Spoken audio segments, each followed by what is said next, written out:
الحمد لله وحده والصلاة والسلام على من لا نبي بعده.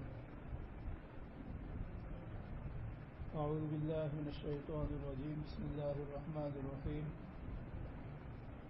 يا أيها الذين آمنوا لا ترفعوا أصواتكم فوق صوت النبي ولا تجهروا له بالقول كجهر بعضكم لبعض أن تحبط أعمالكم وأنتم لا تشعرون.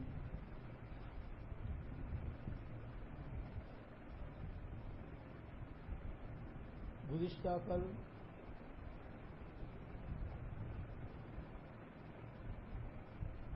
روزہ اقدس پر حاضری کے آداب کے تعلق سے بیان کیا تھا ہم نے، اور ہم نے یہ بتایا تھا کہ اس آیت کریمہ میں اللہ تعالیٰ نے یا ایھا الذین آمنوا لا ترفعوا اصواتکم، کہ آپ کی حیات بابرکت میں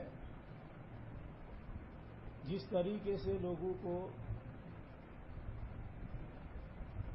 یہ حکم دیا گیا تھا کہ آپ کے ہوتے ہوئے اپنی آواز کو بلند مت کرو، ٹھیک اسی طریقے سے آپ کی حیات بابرکت کے بعد بھی اپنی آواز کو پست کرنے کا حکم ہے. یہ میں نے کل بتایا تھا آپ کے سامنے. تو اس آیت کریمہ کا جب نزول ہوا اس کے بعد حضرت ابو بکر صدیق رضی اللہ تعالیٰ عنہ کا یہ حال ہوا کہ حضرت ابو بکر صدیق رضی اللہ تعالیٰ عنہ نے حضرت نبی اکرم صلی اللہ علیہ وسلم سے فرمایا کہ اللہ کے نبی، آئندہ میں اپنی آواز کو اتنی پست کروں گا جیسے کہ سرگوشی کی جاتی ہے. سرگوشی یعنی چپکے چپکے بات کرنا، سر کو کان میں لے جانا، بالکل آہستہ بات کرنا. اس آیت کے بعد میں حضرت ابوبکر صدیق نے اپنے عمل کا یہ اظہار کیا کہ میں آئندہ بات کروں گا تو جیسے سرگوشی کی جاتی ہے. حضرت عبداللہ ابن زبیر رضی اللہ تعالیٰ عنہ فرماتے ہیں کہ حضرت عمر رضی اللہ تعالیٰ عنہ کی آواز طبعی اعتبار سے بلند تھی. جب یہ آیت کریمہ نازل ہوئی تو اس کے بعد حضرت عمر رضی اللہ تعالیٰ عنہ اپنی آواز کو اتنی پست کرتے تھے حضرت نبی اکرم صلی اللہ علیہ وسلم کی مجلس میں کہ بعض مرتبہ آپ کو دوبارہ پوچھنا پڑتا تھا کہ عمر آپ نے کیا کہا. اس طریقے سے اور صحابہ کرام کے بارے میں بھی ہے. اب اس سے ایک نتیجہ یہ نکلتا ہے کہ جہاں پر اللہ کا حکم نازل ہوا، آیت کریمہ نازل ہوئی، تو حضرات صحابہ کرام کس طریقے سے عمل کرتے تھے، اور آج ہمارا حال دیکھیں. تو یا ایھا الذین آمنوا لا ترفعوا، اے ایمان والو اپنی آوازوں کو بلند مت کرو. تو میں نے آپ کے سامنے بتایا کہ جس طریقے سے آپ کی حیات بابرکت میں آواز کو بلند کرنے سے منع کیا ہے، لیکن ایک بات یاد رکھنا چاہیے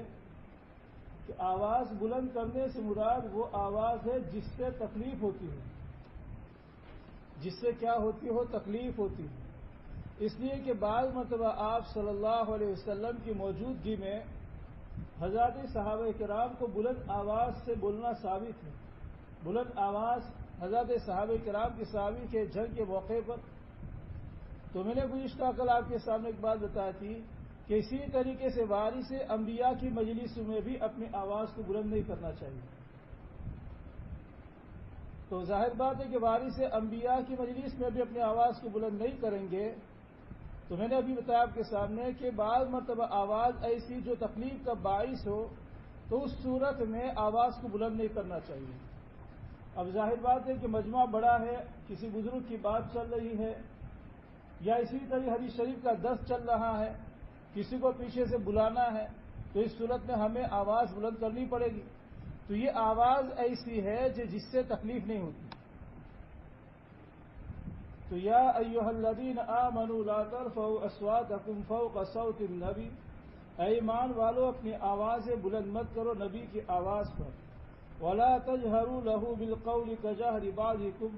اور ان کے سامنے اس طریقے سے باتیں نہ کرو جس طریقے سے آپس میں تم زور سے باتیں کیا کرتے ہو.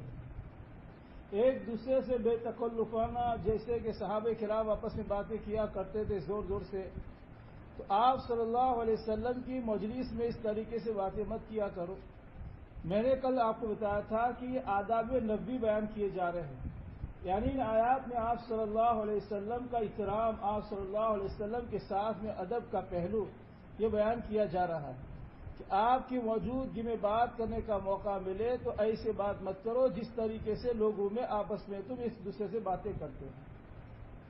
پھر اس کا نتیجہ کیا ہوگا کہ اگر آپ زور سے بات کریں گے، رفع صوت کے ساتھ، یعنی بے تکا بات کریں گے،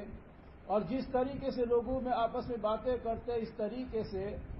حضرت نبی اکرم صلی اللہ علیہ وسلم کی مجلس میں بھی بات کریں گے، تو اس کا نتیجہ کیا ہوگا؟ اللہ تعالیٰ نے ارشاد فرمایا ان تحبط اعمالکم وانتم لا تشعرون، کہیں ایسا نہ ہو کہ تمہارے اعمال حبط ہو جائے، تمہارے اعمال بیکار ہو جائے اور تمہیں خبر بھی نہ ہو۔ یعنی اس طریقے سے باتیں کرنے کی وجہ سے اعمال کے ضائع ہو جانے کا خطرہ ہے، اعمال کے ختم ہو جانے کا خطرہ ہے، اعمال کے حبط ہو جانے کا خطرہ ہے۔ یہاں پر ایک سوال یہ ہوتا ہے کہ اعمال تو حبط ہوتے ہیں کفر کی وجہ سے، یعنی آدمی کافر ہوتا ہے تو اس صورت میں اعمال حبط ہو جاتے ہیں، تو یہاں پر تو اس طریقے سے بے ادبی کی وجہ سے اعمال کے حبط ہونے کا یہ حکم فرمایا ہے۔ سوال یہاں یہ ہوتا ہے، تو اس کا جواب یہ ہے کہ دیکھیے کہ یہ جو اعمال کے حبط ہونے کا فرمایا اس صورت میں کہ حضرت نبی اکرم صلی اللہ علیہ وسلم کی مجلس میں اس طریقے سے بات کرنا یہ آپ کو تکلیف کا باعث ہوگا، تو ظاہر بات کہ تکلیف دینا ایک گناہ ہے،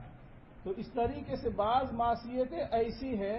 کہ جس کی بنا پر سلب اعمال ہو جاتا ہے، اسی طریقے سے سلب توبہ یعنی اعمال بھی سلب ہو جاتے ہیں، اعمال کی بھی توفیق نہیں ہوتی ہے اور اسی طریقے توبہ کی بھی توفیق نہیں ہوتی ہے، یہاں تک کہ آدمی کفر کا مرتکب بن جاتا ہے۔ تو اس لیے فرمایا کہ کہیں ایسا نہ ہو کہ تمہارے اعمال حبط ہو جائے اور تمہیں خبر بھی نہ ہو۔ ان الذین یغضون اصواتهم عند رسول اللہ، بے شک وہ لوگ جو اپنی آوازوں کو پست کرتے ہیں اللہ کے رسول صلی اللہ علیہ وسلم کے سامنے۔ اس آیت کریمہ میں ان لوگوں کی تعریف کی جا رہی ہے۔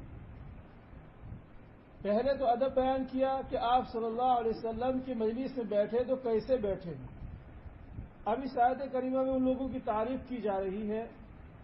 کہ جو لوگ اپنی آوازوں کو آپ صلی اللہ علیہ وسلم کی مجلس میں بیٹھتے ہیں تو اپنی آوازوں کو پست کرتے ہیں، یعنی آہستہ آہستہ بولتے ہیں، آپ کا خیال کرتے ہیں، تو اولئک الذین امتحن اللہ قلوبہم للتقوی، یہ وہ لوگ ہیں کہ جن کے دلوں کو اللہ نے تقوی کے لیے خالص کر دیا ہے یا آزما لیا ہے، یہ وہ لوگ ہیں کہ جن کے دلوں کو اللہ نے تقوی کے لیے خالص کر دیا ہے۔ یہ ان کا اس طریقے سے بولنا یہ ان کے تقوی کی بنا پر ہے، یہ ان کی نیکی کی بنا پر ہے، یہ ان کے کمال تقوی کی بنا پر ہے کہ یہ اللہ تعالیٰ ان لوگوں کی تعریف کر رہے ہیں کہ جو اس طریقے سے آپ صلی اللہ علیہ وسلم کی مجلس کا خیال کرتے ہیں، ان کی یہ تعریف کی جا رہی اس میں۔ پھر اس کے بعد دیکھیے تعریف کرنے کے ساتھ ساتھ میں اللہ تعالیٰ ان کو ایک اجر بھی دے رہے ہیں، ایک نعمت بھی دے رہے ہیں، انعام بھی دے رہے ہیں، لہم مغفرۃ واجر عظیم، یعنی ان کا عمل ایسے ہی نہیں ہے کہ اللہ کیا اس عمل کی قدر ہے۔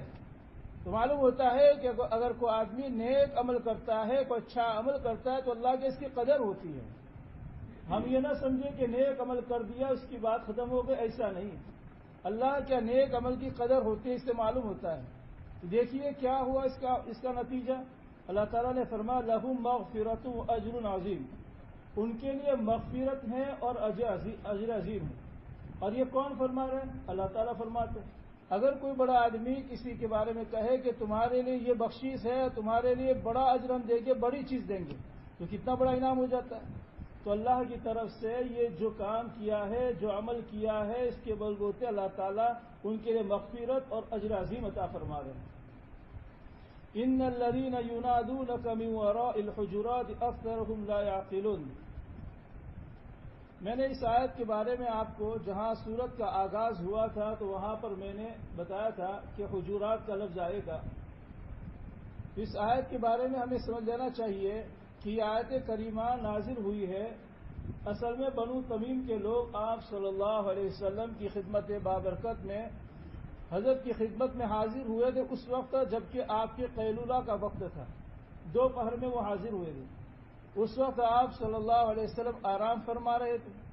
اور وہ دیہاتی قسم کے لوگ تھے۔ لوگ یہ کہ اس میں کہا ہے کہ وہ 70 لوگ یا کوئی بعض روایت کے مطابق 19 لوگ تھے، دیہاتی قسم کے لوگ تھے، ان پڑھ لوگ تھے۔ انہوں نے آ کر کے آپ صلی اللہ علیہ وسلم کے جو حجرے تھے وہ حجرے مبارکہ کے باہر کھڑے ہو کر کے کہا تھا اخرج یا محمد، زور زور سے کہہ رہے تھے محمد نکلیے آپ، زور زور سے کہہ رہے تھے اس طریقے سے اے محمد نکلیے آپ۔ پھر آپ صلی اللہ علیہ وسلم بعد میں جب باہر تشریف لائے تو اس وقت یہ آیت کریمہ کا نزول ہوا کہ ان الذین ینادونک من وراء الحجرات اکثرهم لا یعقلون، بے شک جو لوگ آپ کو پکارتے حجروں کے پیچھے سے، کمروں کے پیچھے سے، ان میں سے اکثر نہیں جانتے، ناواقف ہے، نادان ہے، یہ لوگ جانتے نہیں ہے، یعنی آپ کی عظمت کو نہیں جانتے۔ میں نے بھی آپ کے سامنے بتایا اور کل بھی بتایا تھا کہ ان آیات میں آپ کا اکرام کیا جائے، اس کے بارے میں بیان کیا جا رہا ہے، آپ کے تعلق سے آداب کو بیان کیا جا رہا ہے، تو آپ کو پکارنے کا طریقہ، آپ کے ساتھ میں کس طریقے سے برتاؤ کیا جائے۔ وَلَوْ أَنَّهُمْ صَبَرُوا حَتَّى تَخْرُجَ إِلَيْهِمْ لَكَانَ خَيْرًا لَهُمْ، اگر یہ لوگ صبر کر لیتے یہاں تک کہ آپ ان کے پاس نکل آتے تو یہ ان کے لیے بہتر ہوتا ہے۔ قرآن کریم نے ایک اصول بیان کیا کہ آپ صلی اللہ علیہ وسلم کے بعد میں کیا کہ کتنا ادب کرنا چاہیے تھا ان کو، یعنی اس طریقے سے ان کو پکارنا نہیں یہ چاہیے تھا کہ محمد آپ نکلیے، بلکہ وہ آپ کے دروازے کے پاس جا کر کے کھڑے رہ جاتے اور پھر آپ کا انتظار کرتے کہ کب آپ تشریف لا رہے ہیں۔ آپ تشریف لاتے پھر اس کے بعد پھر آپ سے بات کرتے۔ تو اس سے یہ مسئلہ نکلتا ہے کہ جس طریقے سے آپ صلی اللہ علیہ وسلم کے ساتھ میں یہ اکرام کرنے کا حکم دیا گیا ہے، ٹھیک اسی طریقے سے وارث انبیاء کے ساتھ میں بھی یہ حکم دیا جا رہا ہے۔ وارث انبیاء عبداللہ ابن عباس رضی اللہ تعالیٰ عنہ کے بعد میں آتا ہے کہ وہ جب کسی حدیث شریف کے بارے میں حدیث شریف معلوم کرنا ہوتی تو کسی صحابی رضی اللہ تعالیٰ عنہ کے گھر پر جاتے، گھر پر جاتے تو معلوم ہوتا ہے کہ وہ صحابی گھر میں ہوتے تو جا کر اطلاع نہ کرتے، دروازہ نہیں کھٹکھٹاتے، شور نہ کرتے، بلکہ نکلنے کا ان کا انتظار کرتے، یہاں تک کہ وہ صحابی رسول صلی اللہ علیہ وسلم آتے پھر ان سے معلوم کرتے۔ اس طریقے سے بہت سارے واقعات حضرات صحابہ کرام کے ہیں، تو معلوم ہوتا ہے اس سے کہ بھئی ہم بھی وارث انبیاء کا اکرام کریں، علماء کا اکرام کریں، علماء کے دروں پر جائے تو اس طریقے سے بے تکا جب جائے جس طرح چاہے داخل ہو جائے اور ان کو آواز دے کر کے پکارے، ایسا نہیں۔ اب تو حد ہو گئی ہے، بعض جگہ پر نکالنے کی تو کیا بات، یعنی علماء کے گھروں پر انتظار کی بات تو کیا بلکہ ان کو نکال رہے ہیں، یعنی جہاں پر مسجدوں میں امامت کروا رہے ہیں ان کے ساتھ میں ظلم کیا جا رہا ہے، یعنی حد کر دی گئی۔ تو ہمیں بھی چاہیے اللہ تعالی ہمیں ایسی بے عزتی سے حفاظت فرمائے، تو اس آیت کریمہ پر عمل کرتے ہوئے ہمیں بھی چاہیے کہ وارث انبیاء کے ساتھ ہم کیا کریں، ادب کریں۔ اسی طریقے سے اس آیت کریمہ کی وجہ سے ہمیں بات سمجھ میں آتی ہے کہ آج کل ہم بے ادب بنتے جا رہے ہیں، ہم لوگوں کا خیال ہی نہیں کرتے، اس فون کے آنے کی وجہ سے ہم کتنے بے ادب بن گئے۔ دیکھیے اس آیت کریمہ سے معلوم ہو رہا ہے کہ آپ صلی اللہ علیہ وسلم کے باب میں یہ کہا جا رہا ہے کہ آپ کا انتظار کرو کہ آپ گھر سے نکلیں، یہاں انتظار کرنے کا حکم دیا جا رہا ہے۔ اب آدمی یہ چاہتا ہے کہ میں اپنی فرصت سے سامنے والے سے کام نکال لوں اپنا، اگر کسی سے ملاقات کرنی ہے تو ہم اپنا وقت نہ دیکھیں بلکہ سامنے والے کا وقت دیکھیں، اس کی فرصت، اس کی مشغولی، اس کا وقت دیکھیں، تب جا کر اس سے ملاقات لیں۔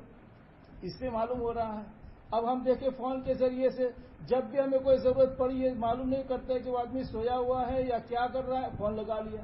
پھر کہتے معاف کر دینا۔ اب میں کہتا ہوں جیسا بھی کبھی بتایا تھا کہ فون کی وجہ سے پتہ نہیں ہم کتنے گناہوں میں ملوث ہو چکے ہیں۔ بظاہر فون اچھی چیز ہے لیکن اس کا استعمال کرنے کا طریقہ بھی معلوم کرنا چاہیے ہمیں، تو فون کی وجہ سے ہم کتنے گناہوں میں ملوث ہو چکے ہیں۔ خیر اب ہمیں اس آیت کریمہ پر عمل کرتے ہوئے یہ بھی عمل کرنا چاہیے کہ فون کس وقت ہم کریں۔ اللہ تعالی ہمیں کہنے سننے سے زیادہ عمل کی توفیق عطا